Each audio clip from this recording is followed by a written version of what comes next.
Radio Publique Africaine.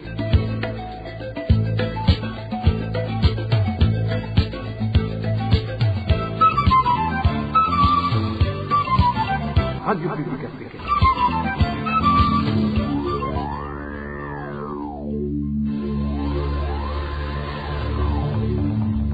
C'est le moment de suivre le journal parlé en français. À la présentation, Eloge Diva, Lemesha. Merci d'écouter la radio publique africaine. Bonsoir et bienvenue dans le journal de ce 29 novembre 2025. Tout de suite, les principaux titres. Le gouvernement du Burundi est appelé à mettre en place des mesures protégeant les femmes et à suivre la manière dont elles sont appliquées, surtout en ce qui concerne la lutte contre les violences basées sur le genre. Telles sont certaines des demandes formulées par les organisations de défense des droits humains à l'occasion de la célébration de la journée dédiée aux droits des femmes défenseurs des droits humains, célébrée tous les 29 novembre. Et puis la campagne de distribution de moustiquaires imprégnés d'insecticides, lancée depuis quelques jours au Burundi, pourrait ne pas atteindre l'efficacité souhaitée. Un exemple récent vient de la province de Burunga, où certains habitants ont déjà vendu les tickets leur permettant de les récupérer à cause du désordre et des fraudes qui se manifestent dans la dite campagne. Et enfin, certains enseignants qui ont suivi des formations sur le renforcement de leurs compétences craignent de perdre leur prime triennale qu'ils n'ont jamais perçue depuis le lancement du programme Trigue Meza. Leur inquiétude est alimentée par le fait que ce programme a repris de nouvelles sessions de formation sous un autre nom. Voilà pour les titres. Le développement, c'est dans quelques instants.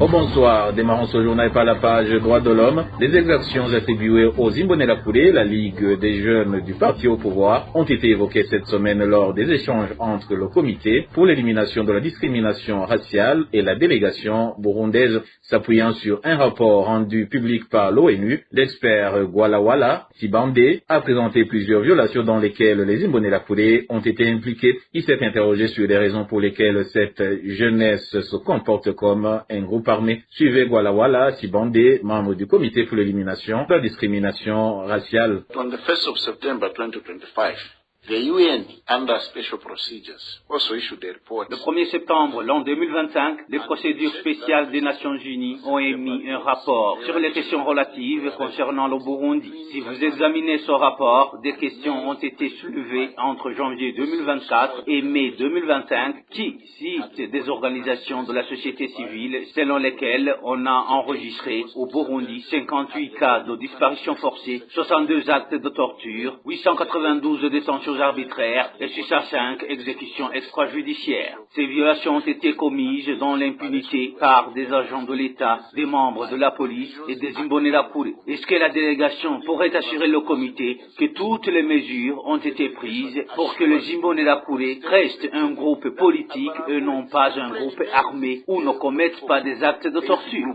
Not a group that has got arms can detain people, but also people around. Et de son côté, le ministre burundais des Affaires étrangères, Edouard Bizimana, a réagi en reprochant à l'expert de s'être basé sur un seul rapport pour mettre en cause les Imbonerakure. Suivez le ministre Edouard Bizimana. I was a bit shocked when I heard again some allegations. Je suis un petit peu choqué lorsque j'ai entendu certaines allégations évoquées. Le monsieur qui a parlé des Imbonerakure n'a lu qu'un seul document, alors qu'il existe un autre rapport de la société civile qui a travaillé avec le système des Nations Unies à Bujumbura. Je crois que, pour être objectif, il devrait tenir compte de tous les rapports. Ici, l'objectivité n'est pas respectée et il ne faut pas prendre parti. On doit rester objectif, mais dans ces interventions, quelque chose cloche. Toujours en page droits de l'homme, les femmes défenseurs des droits humains au Burundi continuent de faire face à des entraves émanant à la fois de l'État et de la société, ce qui les empêche de mener à bien leur mission. C'est ce que déclare la coalition des associations de défense des droits de l'homme, CBDDH en sigle, à l'occasion de la célébration de la Journée internationale des femmes défenseurs des droits humains, célébrée tous les 29 novembre. Eulalie Nividzi, la directrice exécutive de la CBDDH, estime que ces femmes méritent d'être soutenues et protégées afin qu'elles puissent atteindre les objectifs qu'elles se sont fixés. Écoutez Eulalie Nividzi, la directrice de la coalition burundaise pour la défense des droits humains. La coalition burundaise des défenseurs des droits de l'homme, CBDDH, s'associe aux femmes défenseurs des droits de l'homme pour célébrer leur bravoure et leur courage dans le travail de défendre les droits humains en une mission qui s'accomplit souvent dans un contexte répressif, dans un contexte non rassurant. En cette journée, la coalition burundaise des défenseurs des droits de l'homme rend hommage aux femmes défenseurs, les encourage à mener ce travail, mais aussi à ne pas s'oublier et à penser à leur protection, car l'environnement de travail des défenseurs des droits de l'homme au Burundi n'est pas rassurant. Et c'est un environnement qui est très limitatif des libertés fondamentales, et cela décourage les femmes défenseurs des droits de l'homme. La CBDDH encourage donc les femmes, reconnaît le travail crucial que les femmes font pour défendre la justice et pour défendre la bonne gouvernance, mais aussi pour assurer la médiation au milieu local, pour veiller à la sécurité de tout un chacun à partir du foyer, afin que les droits de chacun soient préservés. Et la ligne visite de demander également à l'État de mettre fin au climat de peur qui pèse sur les femmes défenseurs des droits humains au Burundi et d'assurer le respect effectif des lois protégeant les femmes contre les violences basées sur le genre, car ce sont ces violences qui constituent la principale source d'intimidation à leur égard. Écoutez à nouveau Eulalie Nivizi. La CBDDH appelle le gouvernement du Burundi à protéger les défenseurs des droits de l'homme et spécialement les femmes défenseurs des droits humains, à reconnaître que leur travail a des exigences et lesquelles exigences demandent à leur tour une protection accrue contre les responsables des violations des droits humains, une protection accrue contre toute attaque par les personnes dont les intérêts sont menacés par le travail de ceux qui défendent l'état de droit, de ceux qui défendent la justice. Et le gouvernement du Burundi est le premier responsable de la protection de la sécurité des femmes défenseurs des droits humains de tous les citoyens. La CBDDH interpelle aussi le gouvernement du Burundi à mettre en œuvre toutes les mesures juridiques qui sont prévues pour prévenir, mais aussi pour sanctionner les cas de violence basée sur le genre, parce que les femmes défenseurs des droits humains sont limitées dans leur action parce qu'elles craignent beaucoup d'être victimes des violences basées sur le genre. En plus des difficultés que rencontrent les autres défenseurs des droits humains, telles que la persécution, la discrimination, mais aussi l'attaque à leur vie. Poursuivons ce journal par la page santé, la campagne de distribution des moustiquaires imprégnés d'insecticides qui a débuté le 26 novembre 2025 connaît plusieurs irrégularités dans certaines régions du pays. Dans la province de Burunga, les bénéficiaires révèlent que les agents chargés de cette distribution utilisent les machines de manière très lente, ce qui lasse les habitants et certains finissent même par revendre leurs tickets pour pouvoir obtenir leurs moustiquaires. Dinkarondo pour plus de détails. Au cours de la campagne de la distribution des moustiquaires imprégnés d'insecticides pour lutter contre le paludisme, des nouvelles technologies sont appliquées pour permettre un meilleur suivi de leur utilisation comme cela a été annoncé le 26 novembre, le jour du lancement des activités de cette campagne. Toutefois, ceux qui sont chargés de cette distribution manipulent difficilement les ordinateurs, indique notre source. Les distributeurs ne savent pas très bien utiliser ces ordinateurs. Ce travail est très lent. Par jour, ils peuvent en donner à un nombre variant entre 50 et 100 personnes. Et quand est-ce que 1000 personnes seront servies? Je pense que nombreux n'en auront pas. Ils peuvent revoir la méthodologie de distribution pour que nous soyons tous servis. Certains bénéficiaires se lassent. Il y en a qui ont même vendu leurs tickets. Poursuit notre source. Si tu possèdes des tickets pour 5 moustiquaires, ils te donnent 5 000 par moustiquaire. Dans ce cas, tu auras 25 000 francs bout, et puis par après, ce sont eux qui vont bénéficier de ces moustiquaires. Les administratifs devraient vérifier si réellement la distribution est faite auprès des vrais bénéficiaires. Cette campagne de la distribution des moustiquaires a commencé le 26 novembre et sera terminée le 1er décembre cette année. Plus de 7 900 000 moustiquaires seront distribués à la population. Le jour du lancement de cette campagne, Lidwine Baradahana, la ministre de la Santé, et de lutte contre le sida a annoncé que l'année dernière, 2024, 6 millions de personnes ont été diagnostiquées du paludisme et au cours du premier semestre de cette année 2025, au moins 3 millions de personnes ont été diagnostiquées de cette maladie. Et page gouvernance à présent, des enseignants provenant de différentes provinces du pays demandent à recevoir l'argent qui leur avait été promis dans le cadre des activités de renforcement des capacités organisées à travers le programme Twig Neza il y a maintenant 3 ans. Ceux qui se sont confiés à la radio publique africaine disent craindre qu'ils ne finissent par ne jamais toucher ces fonds, d'autant plus que le programme a été relancé sous un nouveau nom. David Claude Mananayo nous en dit plus. Depuis la réforme du secteur éducatif avec l'introduction de l'enseignement fondamental, plusieurs formations ont été organisées à l'intention des enseignants. L'objectif était de renforcer leurs compétences, notamment parce que certains cours du nouveau système n'étaient maîtrisés que par un nombre limité d'enseignants. C'est dans cette optique qu'a été lancé le programme Twigeneza, lequel prévoyait 4 sessions de formation par mois. Les enseignants y participants avaient été officiellement informés qu'ils percevraient une somme de 25 000 francs par jour. Or, 3 ans plus tard, aucun paiement ne leur a été versé. Le programme Twigeneza offrait des formations destinées aux enseignants dans les chefs-lieux de leurs provinces respectives. Nous avions été informés que nous devions recevoir un per diem de 25 000 francs par jour, destiné à couvrir notamment les frais de déplacement et de restauration. On nous avait demandé de fournir le numéro de l'UNICAS sur lequel ces indemnités devraient être versées, mais depuis cette période, nous ne les avons jamais reçues.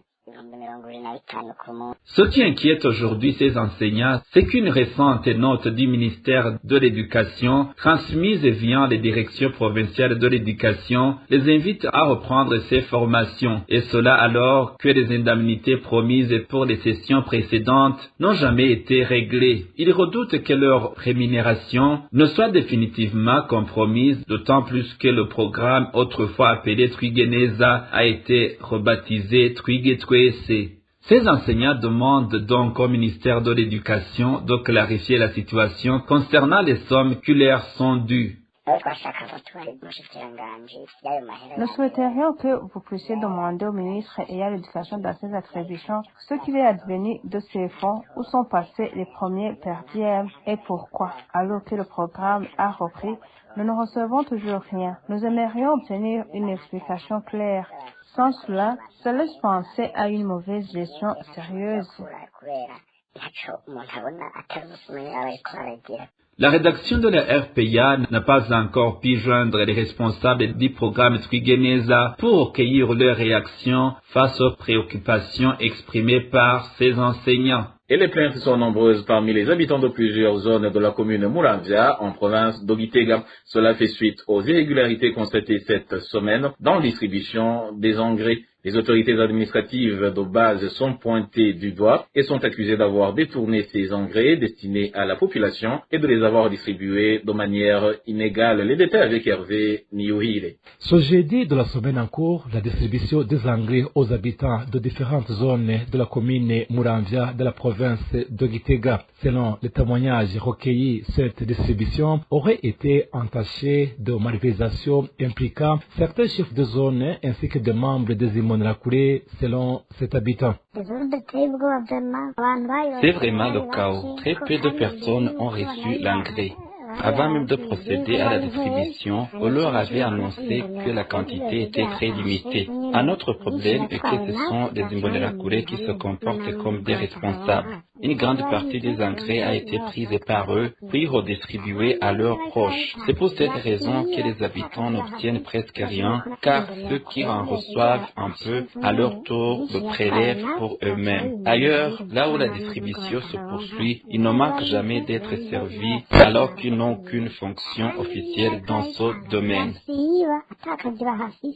Selon notre source sur place, dans la commune de Muramvya, les chefs de zone commenceraient par prélever une partie des engrais pour eux-mêmes afin de le revendre au marché noir. À titre d'exemple, le chef de la zone Kibumbu se serait attribué 15 sacs, celui de la zone Bukeye en aurait pris 20, tandis que le chef de la zone Muramvya aurait dissimulé 30 sacs d'engrais. Dans cette situation, les habitants demandent que la distribution des engrais soit rigoureusement contrôlée afin que ceux auxquels elle est destinée puissent réellement en bénéficier. Ils exigent également que toute personne impliquée dans le détournement de ces engrais soit traduite en justice. La rédaction de la RPA n'a pas pu joindre Eric Murunziza, administrateur de la commune Muramvya, pour recueillir sa réaction. Et dernière nouvelle de ce journal, des magouilles se manifestent dans la distribution du carburant à mairie de Bujumbura. Certains conducteurs de taxi-voitures qui se sont entretenus avec la RPA révèlent que les pompistes ont truqué le débit des pompes et par conséquent, ils doivent payer un montant qui ne correspond pas aux litres achetés. Eric Nyonzima nous fait le point. L'exemple le plus récent est celui de la semaine dernière sur la station-service située dans le quartier de Giza. Quand les chauffeurs ont remarqué ce vol, ils ont fait un sit-in jusqu'à ce que les responsables du bureau du Burundi de normalisation BBN arrivent sur place. Ils ont trouvé que les chauffeurs avaient raison, nous indique un de ces chauffeurs. Nous le constatons, même le gouvernement est au courant car un jour, nous avons manifesté aux stations dont certains Mugiraneza tués ici au quartier Giza et par après, le BBN est venu pour vérifier. Ils ont été sanctionnés. Mais le problème est qu'il n'y avait pas une semaine que le BBN faisait le contrôle sur la même station-service, mais ils n'ont pas cessé de voler. Dès que tu es approvisionné, tu dois savoir que le carburant reçu n'est pas adéquat à laquelle tu devrais avoir. À part cette station-service du quartier Giza, notre source nous indique que d'autres stations ont été sanctionnées par BBN à cause de leur magouille. Il y a une station située au quartier Giza qu'on appelle Mugiraneza, Kilimanjaro, à Mirango. Une autre se trouve en zone Kamenge, au Gare du Nord, connue sous le surnom de Dorine. Le BBN a pu contrôler ces stations-service. Il est venu même ici aux stations de Gihosha et puis il a trouvé que nos grognes étaient fondées. Nos sources proches du BBN affirment ce que les chauffeurs nous ont dit, mais la rédaction de la RPA n'a pas pu joindre les responsables du BBN pour leur demander ce qu'ils ont en train de faire pour lutter contre ces magouilles. Et voilà, chers auditeurs de la République africaine, c'est par ce reportage d'Eric Nyonzima que le journal de ce 29 novembre 2025 se termine. Merci pour votre écoute et je remercie également mes collègues de la rédaction et ceux de la technique pour leur parfaite collaboration. À la présentation de ce journal, vous étiez avec Eloge Divin Lemesha. Je vous souhaite un excellent week-end.